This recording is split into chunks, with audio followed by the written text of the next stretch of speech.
Sir ಅವರೂ corporation ಪಂಚಾಯತಿ ರಾಜ್ಯದ ಬಜೆಟ್ಗಿಂತ ಒಂದು ಹೆಜ್ಜೆ ಕೆಳಗಿಳಿದವ್ರು. ಅವರು ಪ್ರಚಾರ ಪ್ರಿಯರಾಯ್ತವ್ರೆ. ಒಂದು 2-3 ಕಾರ್ಯಕ್ರಮ ಮೂಗಿಗೆ ತುಪ್ಪ ತೋರಿಸೋ ಥರ ಮಾಡವ್ರೆ. ಈ ಟ್ಯಾಕ್ಸು,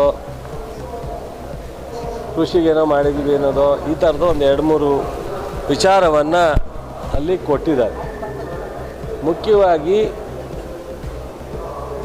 ಬಿಹಾರ್ ಕೊಟ್ರಲ್ಲ, ಕರ್ನಾಟಕದವ್ರು ಏನು ಮಾಡಿದ್ರು? 19 ಜನ ಲೋಕಸಭೆ ಕಳಿಸಿದ್ದಾರೆ. ಕಳೆದ ಬಾರಿ 27 ಜನ ಲೋಕಸಭೆ ಕಳಿಸಿದ್ದಾರೆ. ಪ್ರಧಾನಮಂತ್ರಿ ಆಗಲಿಕ್ಕೆ ಮೋದಿಯವರಿಗೆ ಕರ್ನಾಟಕನೂ ಸಹ ದೊಡ್ಡ ಪ್ರಮಾಣದ ಶಕ್ತಿಯನ್ನು ತುಂಬಿರ್ತಕ್ಕಂಥದ್ದು. 3ನೇ ಬಾರಿಗೂ ಮೊದಲು 2ನೇ ಬಾರಿ ಮಾಡಿ 3ನೇ ಬಾರಿ ಬರಗಾಲದ ಮೆಮೊರಂಡಮು ದುಡ್ಡು ಕೊಡಲ್ಲ. 7ನೇ ಹಣಕಾಸಿನ ಯೋಜನೆಯಲ್ಲಿ ವ್ಯತ್ಯಾಸದ ಘೋಷಣೆ ಮಾಡಿರೋ ಹಣ ದುಡ್ಡು ಕೊಡಲ್ಲ. ಅವ್ರ ಬಜೆಟ್ನಲ್ಲಿ ಬೆಂಗಳೂರು ಅಭಿವೃದ್ಧಿಗೆ ಘೋಷಣೆ ಮಾಡಿರೋದು ಕೊಡಲ್ಲ. ತುಂಗಭದ್ರಾ ಅಚ್ಚುಕಟ್ಟಿಗೆ ಮಾಡ್ತೀನಿ ಅಂದರೆ ದುಡ್ಡು ಕೊಡಲ್ಲ. ನಾವು ಯಾವ ರೀತಿ ಬಜೆಟನ್ನು ಅಭಿನಂದಿಸಬೇಕು ಹೇಳಿ? ಯಾವ ರೀತಿ ಬಜೆಟನ್ನು ನಾವು ಅಭಿನಂದಿಸಬೇಕು? ನಮಗೇನಾದ್ರು ಕರ್ನಾಟಕಕ್ಕೆ ಒಂದು ವಿಶೇಷವಾದಂಥ ಸೌತಲ್ಲಿ ನಮ್ಮ ಕೊನೆಯದು. ಇವತ್ತು ಬೇರೆ ಬೇರೆ ಕಾರಣಕ್ಕೆ ಒಂದಷ್ಟು ತಮಿಳ್ನಾಡವರು ಹೆಚ್ಚಿಗೆ ತೊಗೊಂಡೋಗೋರೆ. ಕೇರಳದವರು ಬ್ಯಾಲೆನ್ಸ್ ಆಗಿರ್ತಾರೆ, ಅವ್ರಿಗೆ ನಮ್ಮಷ್ಟು ಸಮಸ್ಯೆ ಕಡಿಮೆ ಇರ್ಬೋದು. ಆಂಧ್ರದವರು ಸಹ ತಮಿಳ್ನಾಡು ಥರ ಉಪಯೋಗಿಸ್ಕೊಂಡಿದ್ದಾರೆ. ಕರ್ನಾಟಕದ ಜನ ಏನು ಮಾಡಿದ್ರು? ಇಲ್ಲಿ ಕಾಂಗ್ರೆಸ್ಸು ಆಡಳಿತ ಇದೆ, ಆಯಿತು. ಕಳೆದ ಬಾರಿ BJPನೇ ಇತ್ತು. ಅವಾಗಲಾರು ಮಾಡ್ತಾರೆ ಅಂದ್ಕೊಂಡಿದ್ದ ನಾವು. ಯಡಿಯೂರಪ್ಪನವರು, ಬೊಮ್ಮಾಯಿಯವರು ಆಡಳಿತ ಮಾಡೋ ಸಂದರ್ಭದಲ್ಲಿ 2 ಕಡೆ ಟೂ ಟೈರ್ ಅಂತಿರು ಅಂತ. ಅವಾಗಲೂ ಮಾಡಲಿಲ್ಲ, ಇವಾಗಲೂ ಮಾಡಲ್ಲ. ಟೋಟಲಿ ಆ ಬಜೆಟನ್ನು ಒಳಗಡೆ ಹೋಗಿ ನೋಡಿದ್ರೆ ಆ ಥರದ್ದು ಈ ರಾಷ್ಟ್ರಕ್ಕೆ ಏನು ಅನುಕೂಲ ಆಗುವಂಥ ಒಂದು ಬಜೆಟ್ ಅಲ್ಲ. ಮತ್ತು ಮೇಲ್ನೋಟಕ್ಕೆ ಸ್ವಲ್ಪ ಏನೋ ಮಾಡಿರ್ಬೋದು, ಪ್ರಯತ್ನ ಮಾಡಿರ್ಬೋದು ಅನ್ನೋ ರೀತಿಯಲ್ಲಿ ಕಾಣುತ್ತೆ.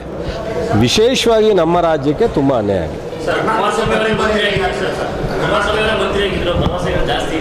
ನೋಡ್ರಿ, ಕುಮಾರಸ್ವಾಮಿಯವರ ಭರವಸೆ ನಿಮಗೂ ಗೊತ್ತು, ನಮಗೂ ಗೊತ್ತು.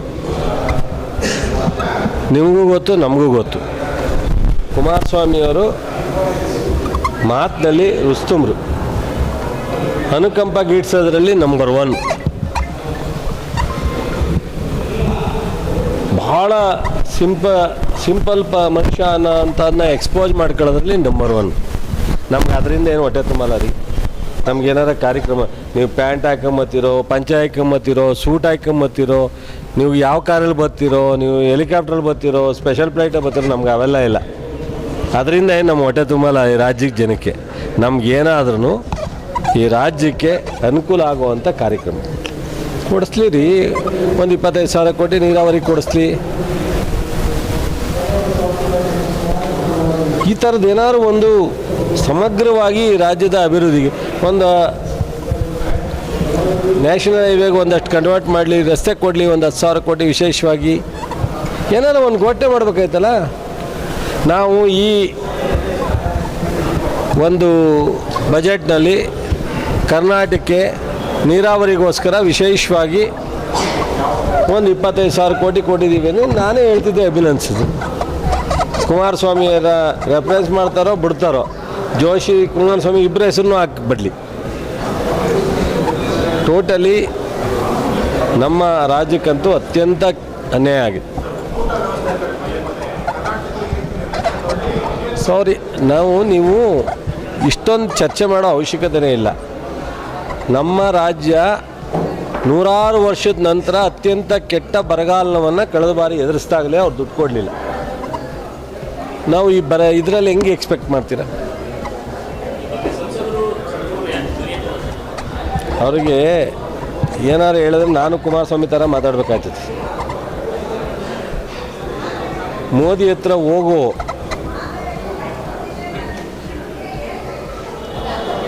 ಸಾಧ್ಯನಾ ಅನ್ನೋದನ್ನು ಫಸ್ಟ್ ಅವರು ಯೋಚನೆ ಮಾಡಿ. ಕರ್ನಾಟಕದ ಪರವಾಗಿ 19 ಜನ ಲೋಕಸಭಾ ಸದಸ್ಯರು ಹೋಗಿ ನಿಂತ್ಕೊಂಡು ಒಂದು ದಿವಸ ಮಾತಾಡಲಿ ಸಾಕು. ಮಾಡ್ತಾರೆ, ಯಾರು ತಿಟ್ಟಿಗೆ ಮಾಡ್ತಾರೆ? ಅವಾಗ ಮಾತಾಡಬೇಕಲ್ಲ. ಓಹೋ, ಅಂದರೆ ಅವ್ರು ಯಾವತ್ತು AICC ಇನ್ಚಾರ್ಜ್ ತೊಗೊಂಡಿದ್ರೋ ಗೊತ್ತಿಲ್ಲ ನನಗೆ. ಬಟ್ಟು ಅವರ ಪಾರ್ಟಿನಲ್ಲಿ ಇರ್ತಕ್ಕಂಥ ನಮ್ಮ ಪಾರ್ಟಿನಲ್ಲಿ ಗೌರವವಾಗಿ ನಡ್ಕೊತಾವ್ರೆ. ಅಧಿಕಾರ ಅಟ್ಟೆ ನನಗೂ ಅವಕಾಶ ಬಂದರೆ ಕೊಡಿ ಅಂತಾರೆ. ಅವ್ರ ಪಾರ್ಟಿಲಿ ತಡ್ತಾರೆ. ನಾನು ಶಿಕಾರಿಪುರಕ್ಕೆ ಸ್ಟಾರ್ಟ್ ಮಾಡ್ತೀನಿ ಅಂತಾರೆ. ಇನ್ನೊಬ್ಬ ಮನೆ ಡಾಕ್ಟರ್ ಸುಧಾಕರ್ ಹೇಳೋರಲ್ಲ, ಬಟ್ ಅದು ಸರ್ ಮಾಡಕ್ಕೆ ಕೇಳಿ ಅಶೋಕ್. ಯಾರ ಪಾರ್ಟಿಲೂ ಯಾತಕ್ಕೆ ಕೊಟ್ಟಿದ್ದಾರೆ ನನಗೆ ಗೊತ್ತಿಲ್ಲ. ಮುಖ್ಯಮಂತ್ರಿ ಮಾತನಾಡ್ತಾರೆ, ಪಕ್ಷ ಇದೆ, ಅವರೇನು ಎಲ್ಲೂ ಕಾರಣನ ಎಕ್ಸ್ಪ್ರೆಸ್ ಮಾಡಿಲ್ಲ. ಸೊ ಅವರಿಗೆ ಇಲ್ಲಿವರೆಗಿದ್ರು ಮುಂದಕ್ಕೆ ಏನಾರ ಬೇರೆ ಥರ ಅವಕಾಶ ಕೊಡಲಿ ಮಾಡಿದಾರ ಅಥವಾ ಏನು ಅಂತೇಳಿ ಮುಖ್ಯಮಂತ್ರಿಯವರು ಅವರು ಭಾಳ ಆತ್ಮೀಯರಿರೋದ್ರಿಂದ ಅವ್ರ ಜೊತೆ ಮಾತನಾಡ್ತಾರೆ. ಅದೇ ಅವ್ರ ಆತ್ಮೀಯರಿರೋದ್ರಿಂದ ಅವ್ರ ಜೊತೆ ಮಾತನಾಡ್ತಾರೆ. CM ಆರೋಗ್ಯ ನಾನು ಫೋನ್ ಮಾಡೋಕ್ಕಾಗಿಲ್ಲ ಬೆಳಗ್ಗೆಯಿಂದ. ಸೊ ಪ್ರೆಸ್ಟಲ್ ಅವರಂತೆ ಟ್ರೈ ಮಾಡಿದೆ, ಮಾತಾಡ್ತಾರೆ. ಹಾಂ, ಮನ್ಮೂಲ್ ಚುನಾವಣೆ 12ಕ್ಕೆ 10 ಗೆಲ್ತೀವಿ. ಹಾಂ, ಮುಲಾಜಿಲ್ಲ. ನೀವೆಲ್ಲ ಇಷ್ಟು ಸಪೋರ್ಟ್ ಮಾಡು, ನಾವು ಗೆಲ್ಲ ಅಂದ್ರೆ ಹೆಂಗೆ? Thank you. ಅಯ್ಯೋ ಪಾಪ, ಈಗೇನು ತಮಿಳ್ನಾಡಲ್ಲವ್ರಂತ ಈಗಲೂ ಇಲ್ಲೇ ಓಡಾಡ್ತಾವ್ರೆ. ಒಂದು ಗೃಹ ಪ್ರವೇಶ ಮದುವೆ ಇನ್ನೂ ವಾರಕ್ಕೆ 4 ದಿವಸ ಇಲ್ಲೇ ಇರಲಿ. ನಮಗೇನು ಬೇಜಾರಿಲ್ಲ, ಇಲ್ಲೇ ಓಡಾಡಲಿ. ಬಟ್ ಕರ್ನಾಟಕ ಏನು ಮಾಡ್ತಾರೆ ಅನ್ನೋದು ಮುಖ್ಯ, ಅವ್ರು ಎಲ್ಲಿದ್ದಾರೆ ಅನ್ನೋದು ಮುಖ್ಯ ಅಲ್ಲ.